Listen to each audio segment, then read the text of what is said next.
Séverine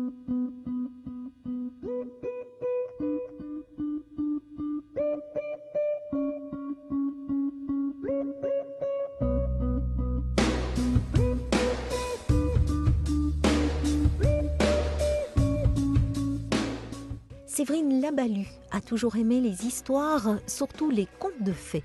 Voilà donc très longtemps que cette Geneviève de 35 ans avait envie de laisser courir sa plume sur le papier. Son premier roman est enfin sorti de presse. Le royaume de Bélis plonge le lecteur dans un univers peuplé de rois, de fées, d'elfes et de centaures.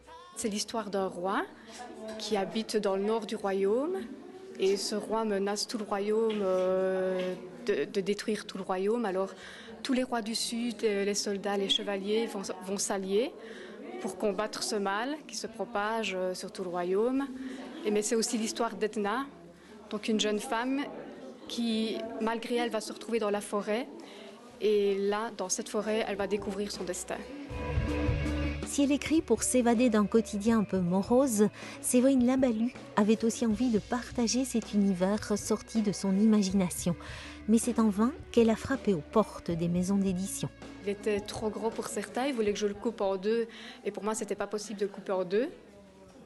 Et pour d'autres maisons d'édition, ils n'acceptaient pas les illustrations, ou alors ils acceptaient, mais de mettre les illustrations en noir et blanc. Et moi, comme je me suis beaucoup investie dans les illustrations, je tenais à ce qu'elles soient en couleur. Et alors, j'ai décidé de faire de l'auto-édition pour avoir le roman tel que je le veux, donc c'est-à-dire avec mes 696 pages et avec mes illustrations en couleur. Séverine Labalus a voulu partager son quart d'heure de gloire.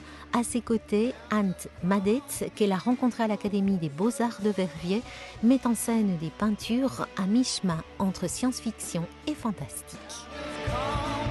En ce qui me concerne, ça porte un message, quoi. Il faut savoir le déchiffrer. Maintenant, chaque personne le déchiffre à sa manière. Même si, en ce qui me concerne, j'essaye, tant bien que mal, de donner le plus de détails possible, même avec les petits textes autour des cadres. Chaque personne va le déchiffrer à sa manière. Séverine Labalus ne compte pas en rester là. Le royaume de Bélis devrait compter 3 tomes.